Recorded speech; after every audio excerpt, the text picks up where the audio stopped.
Hidung belang berkipas sakti. Bagian 1. Matahari bersinar terik, membakar jagat.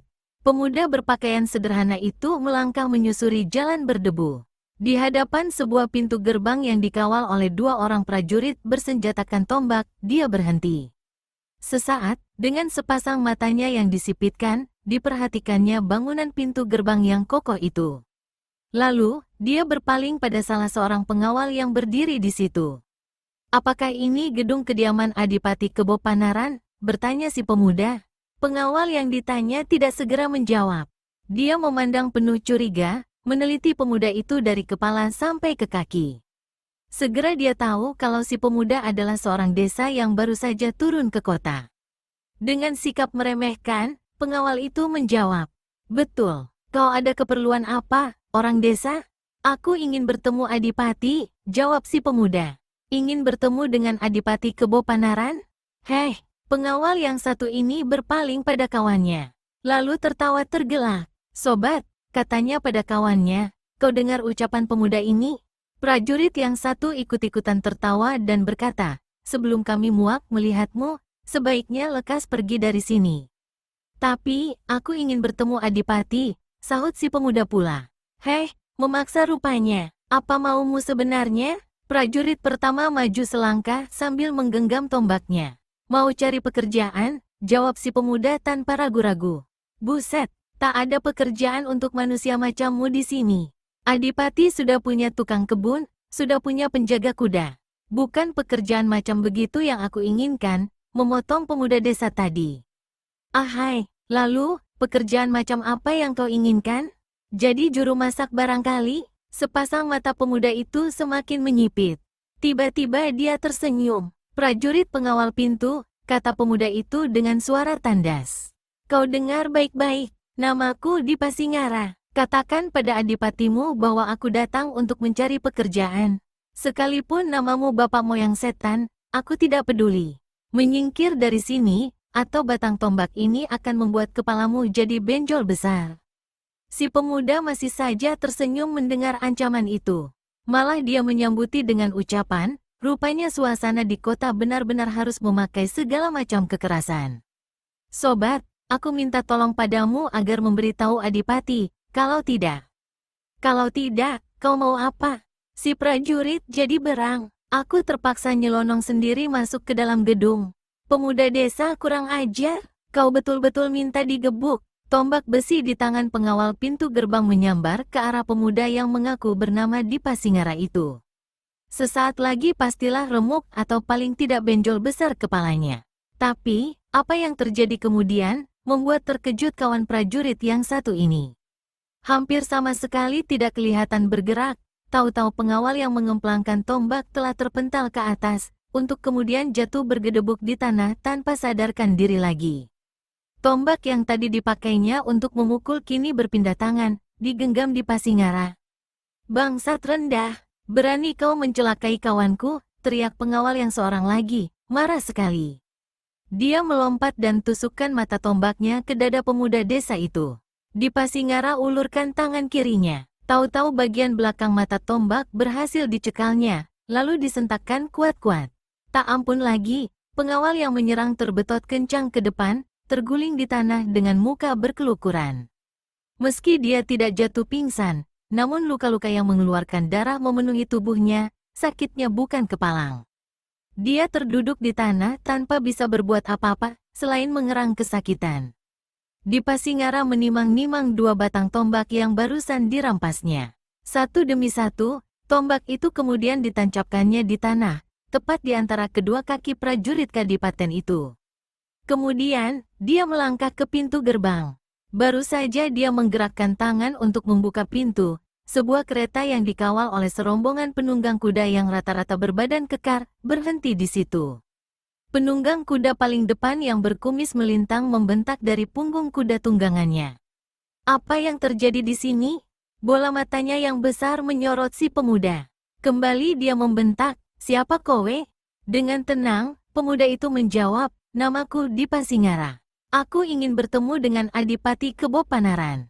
Untuk maksud baik, mau cari pekerjaan. Aku sudah minta izin dan tolong kedua pengawal ini.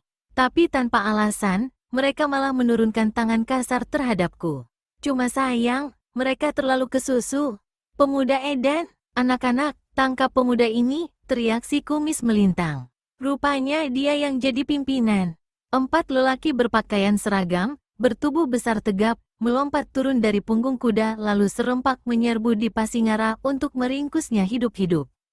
Namun, mereka cuma bisa menangkap angin. Karena pada detik itu, si pemuda telah lenyap dan tahu-tahu sudah berdiri di samping kereta.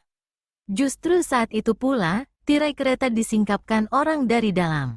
Sebuah kepala laki-laki kemudian muncul. Di sampingnya tampak kepala seorang perempuan muda berparas cantik luar biasa. "Sura, ada apa ribut-ribut?" tanya lelaki dalam kereta. Suaranya besar parau, tak sedap didengar. Suramanik, demikian nama lelaki berkumis melintang yang tadi berikan perintah untuk menangkap Dipasingara, cepat menjawab, "Tidak ada apa-apa, Adipati. Tak perlu khawatir, cuma seekor kecoa sinting kesasar kemari dan berbuat sedikit kerusuhan. Mohon maafmu, kami akan segera mengenyahkannya dari sini." Dipasingara memalingkan kepalanya ke jendela kereta. Dilihatnya seorang lelaki berpakaian bagus, berkopiah tinggi, bermuka putih. Menurut taksirannya, paling tidak orang ini berusia setengah abad. Di sebelahnya duduk seorang perempuan berparas rupawan yang membuat Dipasingara sejenak tertegun. Namun, menyadari bahwa orang di dalam kereta itu pastilah Adipati Kebopanaran dan istrinya, maka cepat-cepat Dipasingara membuka mulut. "Adipati Kebopanaran, mohon dimaafkan segala tindakanku. Semuanya terjadi karena terpaksa. Aku harus mempertahankan diri dari orang-orangmu yang menyerang secara sewenang-wenang. Aku datang dari jauh, sengaja hendak menemuimu untuk minta pekerjaan. Bolehkah aku tolong membukakan pintu gerbang agar keretamu bisa lewat?" Sesaat Kebopanaran menatap tampang pemuda itu. Wajahnya cakap, sikapnya sederhana, tetapi hormat, tanda dia bukan seorang pemuda gelandangan tak karuan. "Orang muda, kau siapa?" bertanya sang adipati. Sepasang mata Dipasingara mengerling sekilas pada perempuan yang duduk dalam kereta di samping adipati. Cuma sekilas, tetapi pandangan mata tajam pemuda ini membuat bergetar hati serta dada Galuh Resmi, istri Kebopanaran. "Namaku Dipasingara," menjawab si pemuda. "Sengaja datang dari jauh untuk cari pekerjaan." Begitu," ujar Kebopanaran. Dia mengerling pada 2 pengawal pintu gerbang yang terkapar di tanah. "Apakah menghantam 2 prajurit kadipaten itu salah satu pekerjaan yang kau inginkan?" "Mohon maaf, Adipati, bukan maksudku untuk berbuat kurang ajar. Tapi mana mungkin aku berdiam diri jika yang satu dari mereka hendak mengemplang kepalaku, yang satu lagi hendak menembus dadaku dengan tombak." Kebopanaran terdiam. Sebaliknya, Suramanik yang sejak tadi menahan amarah kini membentak, "Adipati, biar ku hajar pemuda hina dina ini."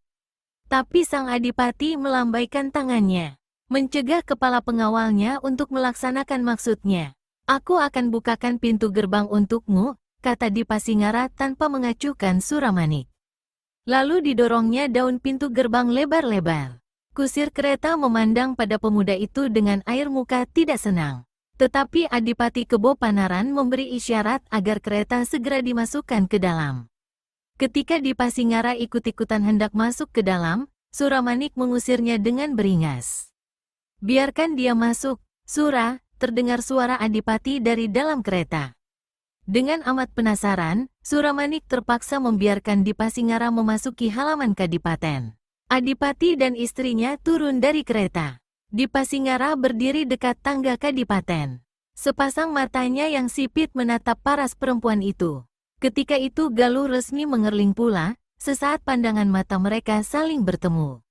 Galuh Resmi palingkan wajahnya, dan cepat-cepat menaiki tangga lalu masuk ke dalam gedung.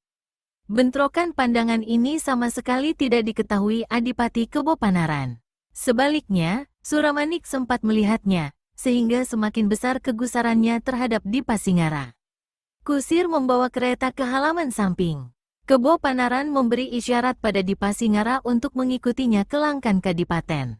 Sementara Suramanik dan anak buahnya tetap berdiri di anak tangga sebelah bawah. 2 orang prajurit sebelumnya sudah disuruhnya untuk menggotong 2 pengawal pintu gerbang yang cedera. Nah, sekarang katakan pekerjaan apa yang kau inginkan, kata Adipati. Tapi dia tak menunggu jawaban, malah menambahkan, untuk mengurus kandang kuda aku sudah punya orang. Tukang kebun juga sudah ada. Pengawal banyak. Kau mau kujadikan sebagai perawat kuda-kuda kesayanganku? Terima kasih, Adipati. Terima kasih atas kepercayaanmu. Namun, bukan pekerjaan macam itu yang aku inginkan. Di bawah langkan gedung, Suramanik menggertakkan rahangnya, tanda marah. Sudah diberi pekerjaan, menolak pula. Dasar manusia kampung tidak tahu diri. Demikian kepala pengawal kadipaten itu mengumpat dalam hati. Lantas pekerjaan yang bagaimana yang kau inginkan? Tanya Adipati pula. Aku ingin menjadi kepala pengawal di kadipaten ini, Adipati. Kebo Panaran tersentak kaget mendengar ucapan Dipasingara. Dia mulai berpikir apakah pemuda ini sehat otaknya, atau bagaimana. Suramanik sendiri sampai melotot kedua matanya. Saat itu dia adalah kepala pengawal kadipaten, dan justru pekerjaan itulah yang diinginkan si pemuda sialan itu. Benar-benar membuat Suramanik menjadi panas dingin menahan amarah. Kalau saja Adipati Kebo Panaran tidak ada di situ, sudah sejak tadi dilabraknya pemuda lancang mulut itu. Kebo Panaran batuk-batuk beberapa kali. Tentunya kau tidak bicara bertele-tele atau ngaco, orang muda. Aku sudah memiliki kepala pengawal. Tak mungkin jabatan itu kuberikan padamu. Rasanya tak ada yang tak mungkin di dunia ini, Adipati, jawab Dipasingara. Di samping itu, untuk jadi kepala pengawal tidak sembarangan. Ada syarat-syaratnya. Apakah syarat-syarat itu, Adipati? Kebo Panaran merasa didesak dan jadi jengkel. Sudahlah, orang muda, aku tak punya waktu lama untuk bicara denganmu. Juga tak ada pekerjaan lowong di sini untukmu. Kecuali jika kau mau bekerja sebagai perawat kuda-kudaku. Kalau tidak, silakan pergi dan cari pekerjaan di tempat lain. Dipasingara terdiam sejenak, lalu angkat bahu. Dia menjura, jika begitu katamu, baiklah Adipati. Aku minta diri. Pemuda itu membalikkan tubuh dan siap untuk pergi. Tapi di belakangnya terdengar Kebo Panaran berkata, tunggu dulu. Ada apa, Adipati? Tanya Dipasingara. Saat itu sang Adipati teringat akan dua pengawal pintu gerbang yang telah dipreteli Dipasingara. Tak dapat tidak, tentu pemuda ini memiliki kepandaian silat yang diandalkan. Kalau tidak, mana dia mampu dan punya keberanian untuk berbuat begitu. Dan jika dia menginginkan jabatan kepala pengawal kadipaten, pasti dia tidak main-main. Dengar, orang muda, kata Kebo Panaran. Aku akan memberikan jabatan yang cukup layak untukmu. Asal saja kau mau menerangkan kepandaian apa saja yang kau miliki. Maaf, Adipati, rahasia diriku tak mungkin ku beritahu. Aku hanya menginginkan jabatan kepala pengawal. Lain tidak, Suramanik yang sejak tadi sudah kelangsangan dilanda amarah, serasa terbakar tubuhnya. Dia merasa dihina oleh pemuda desa itu. Suramanik melompat ke langkan kadipaten dan berkata lantang, Adipati, aku bersedia menyerahkan jabatanku pada pemuda kurang ajar ini, jika dia sanggup menerima pukulanku satu kali saja pada dadanya. Suramanik memang bukan sembarang orang. Jika tidak memiliki kepandaian tinggi, tentu dia tak akan menjabat kepala pengawal kadipaten. Kebo Panaran terkesiap mendengar ucapan kepala pengawalnya itu. Urusan jadi ruwet, jika pemuda desa itu sampai kena dihantam tinju Suramanik, apa jadinya? Sebaliknya, dengan tenang Dipasingara menyahuti. Kalau aku sanggup menahan pukulanmu, kau akan kehilangan jabatanmu, kepala pengawal. Mari kita buktikan, bentak Suramanik dengan mata melotot dan amarah meluap. Dalam hatinya dia berkata, sekali jotosanku mendarat di dadamu, kau akan terbang ke neraka. Dipasingara berpaling pada Adipati Kebo Panaran. Adipati, apakah kau izinkan kami menjalankan pertaruhan ini? Itu urusan kalian, tapi ku nasihatkan agar kau jangan menantang Suramanik. Lebih bagus kau mencari selamat dan tinggalkan tempat ini. Begitu jawaban Kebo Panaran karena dia tahu kehebatan kepala pengawalnya. Karena aku tetap menginginkan jabatan kepala pengawal kadipaten, mohon maafmu Adipati kalau aku terpaksa melayani tantangannya. Dipasingara turun ke halaman. Di belakangnya menyusul Suramanik. Kebo Panaran yang juga ingin menyaksikan adu tanding itu ikut turun, sementara beberapa prajurit berdiri membentuk lingkaran besar. Di tengah-tengah lingkaran, Suramanik dan Dipasingara saling berhadap-hadapan. Di belakang tirai jendela depan gedung Kadipaten, sepasang mata mengintai dengan hati berdebar. Yang mengintip ini adalah Galuh Resmi, istri Kebo Panaran. Diam-diam dia telah mendengar percakapan orang-orang itu, dan kini ingin melihat apa yang bakal terjadi. Entah mengapa, dia sangat menyesalkan ketololan pemuda bertampang gagah itu yang mau saja melayani tantangan Suramanik. Dia tahu Suramanik berilmu tinggi dan kabarnya memiliki pukulan sakti. Dia pasti mati begitu pukulan Suramanik menghantam dadanya, membatin Galuh Resmi. Aneh. Perempuan ini merasa khawatir, mengkhawatirkan keselamatan pemuda yang tidak dikenalnya itu. Sudah siapkah kau menerima pukulanku? Terdengar suara Suramanik. Rahang-rahangnya tampak menonjol. Sebentar, sobat, jawab Dipasingara. Biar ku buka dulu bajuku agar kau bisa mencari bagian yang empuk untuk kau pukul. Manusia takabur, sebentar lagi akan kau rasakan akibat tingkahmu yang sembrono, tukas Suramanik. Dengan tenang Dipasingara membuka bajunya. Kini dia berdiri bertelanjang dada. Tubuhnya kelihatan bersih, ramping. Nah, kau carilah sasaran yang empuk, kata pemuda itu pada Suramanik disertai senyum sinis. Seorang prajurit Kadipaten memaki dalam hatinya, pemuda gendang. Sudah mau mati, masih saja bicara sombong. Dengan menyeringai geram, Suramanik mengepalkan jari-jari tangan kanannya. Seluruh tenaga dalamnya dialirkan ke situ. Dia sengaja mengerahkan keseluruhan kekuatannya, karena ingin melihat pemuda kurang ajar itu meregang nyawa dalam sekali pukul. Sebagai kepala pengawal Kadipaten, Suramanik memiliki beberapa pukulan sakti. Yang paling hebat adalah pukulan Wesi Ireng. Selama 5 tahun dia telah melatih diri untuk menguasai ilmu pukulan dahsyat tersebut. Dan kini pukulan itulah yang akan dihadiahkannya pada Dipasingara. Perlahan-lahan, tangan kanan Suramanik sampai sebatas pergelangannya berubah menjadi kehitaman. Semua orang, termasuk Dipasingara, melihat perubahan yang mengerikan itu. Adipati Kebo Panaran maklum kalau kepala pengawalnya benar-benar ingin menghabiskan riwayat pemuda desa itu dengan pukulan Wesi Ireng. Dia tahu, jangankan dada manusia, tembok tebal sekalipun akan hancur luluh dihantam pukulan itu. Dan yang mencengangkan sang adipati ialah bahwa si pemuda itu masih saja tenang-tenang, bahkan selalu menyunggingkan senyum mengejek terhadap Suramanik. Kasihan, kata Kebo Panaran dalam hati. Dia tak sadar kalau sebentar lagi akan menemui kematian. Suramanik mundur selangkah. Tangan kanannya diangkat sebatas kepala. Kau sudah siap untuk mampus, orang muda? Ujar Suramanik. Cepatlah, aku sudah siap sejak tadi. Kalau begitu, kau terimalah detik kematianmu. Didahului satu bentakan garang, Suramanik menghantamkan tinju kanannya ke dada Dipasingara. Buuk, tinju keras tepat menghantam dada Dipasingara di bagian jantung. Dan terdengarlah satu pekikan dahsyat. Tubuh Dipasingara sedikit pun tidak bergerak dari tempatnya berdiri. Di depannya, Suramanik terbungkuk-bungkuk memegangi tangan kanannya dengan tangan kiri. Belasan kerut kesakitan muncul di kulit mukanya yang beringas.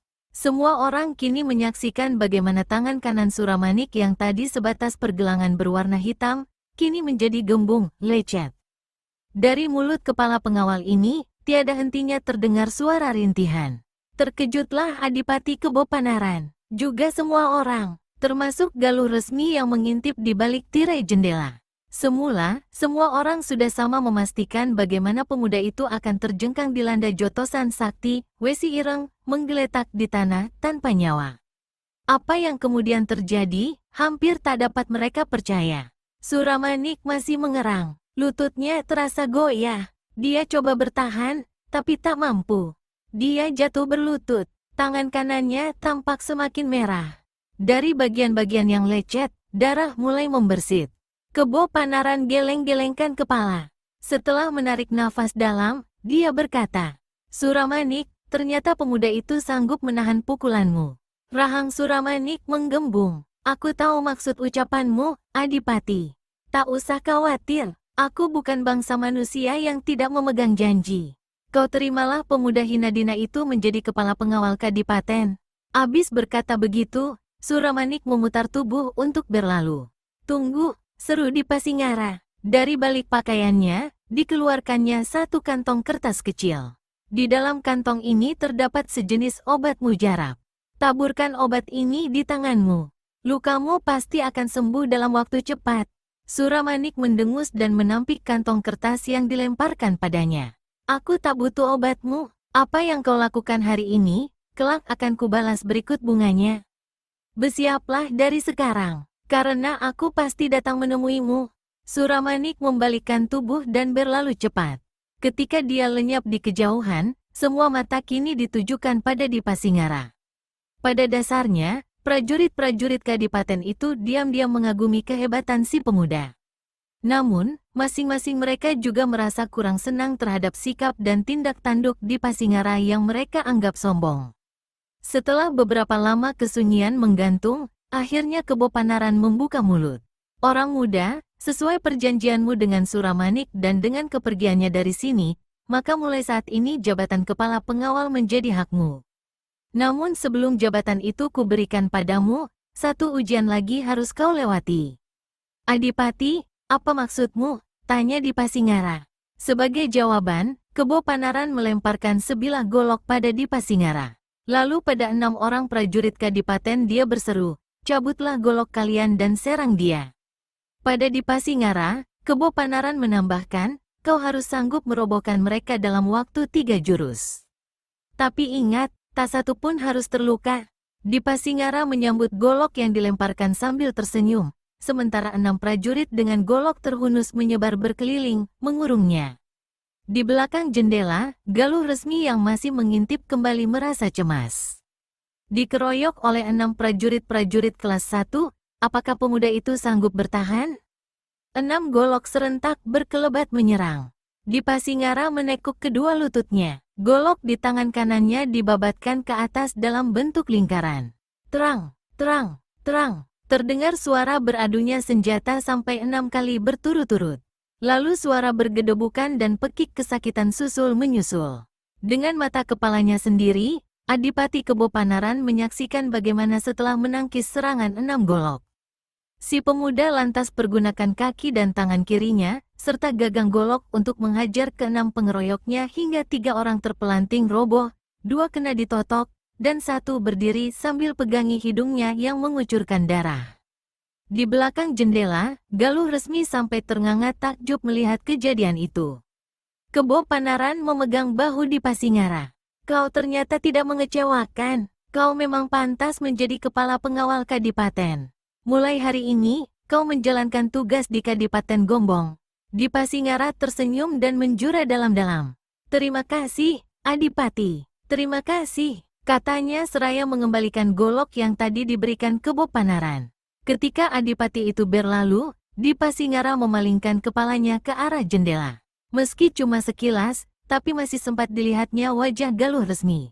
Galuh Resmi merasakan wajahnya bersemu merah dan bergegas masuk ke dalam kamar.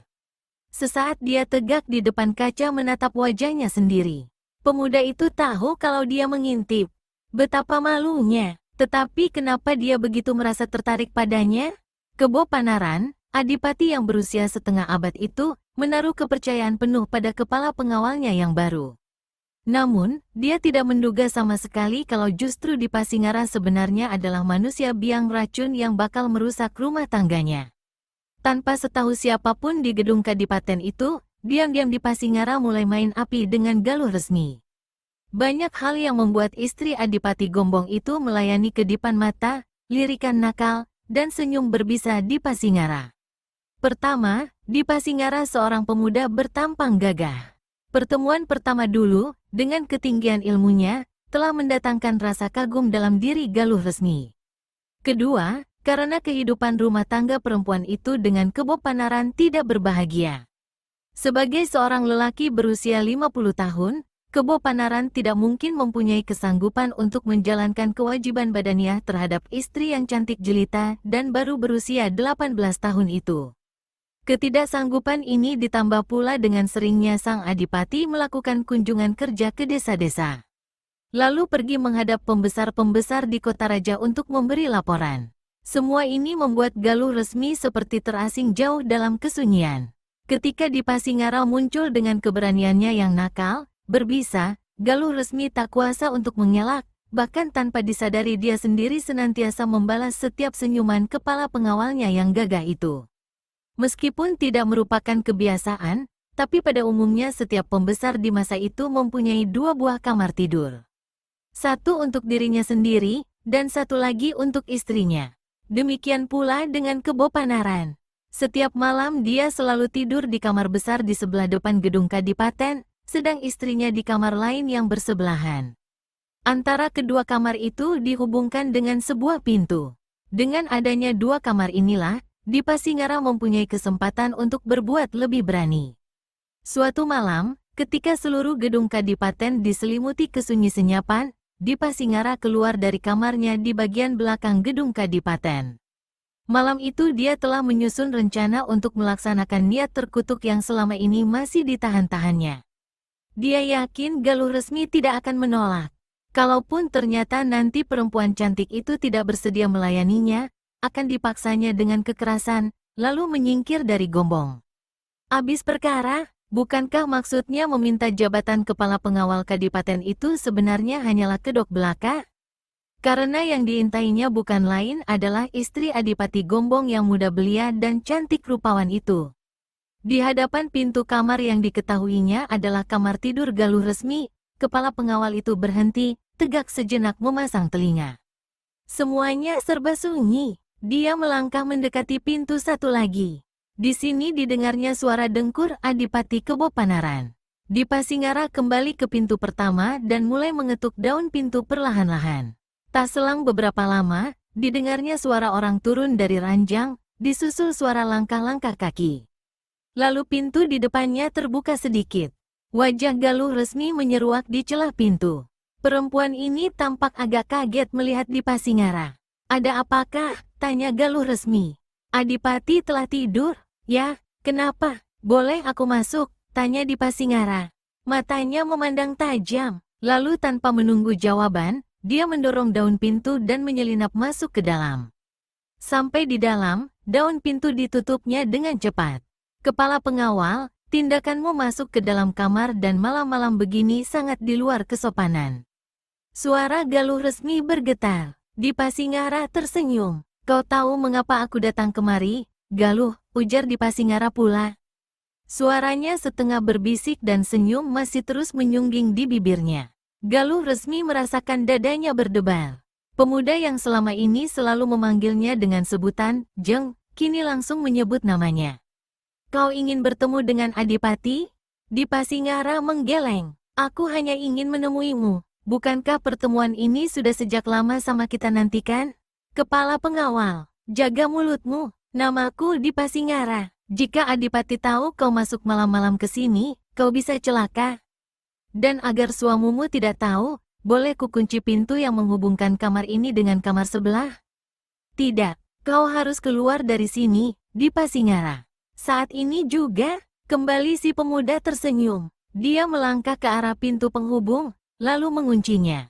"Kau, apa-apaan ini? Apa maksudmu, Dipa Singara?" Kepala pengawal itu melangkah ke hadapan Galuh Resmi, membuat perempuan ini tersurut mundur.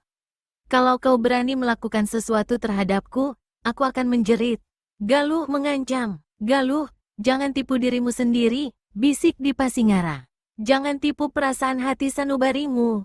Apakah layangan senyum dan lirikan mata mesramu selama ini hendak kau musnahkan dengan satu teriakan yang akan membangunkan seluruh isi gedung Kadipaten ini? Tapi, aku menyukaimu, dan kau menyukaiku. Kita sama-sama tahu hal itu. Atau masihkah kau hendak berpura-pura? Kalau semua itu terjadi, tidak kuinginkan sampai sejauh ini.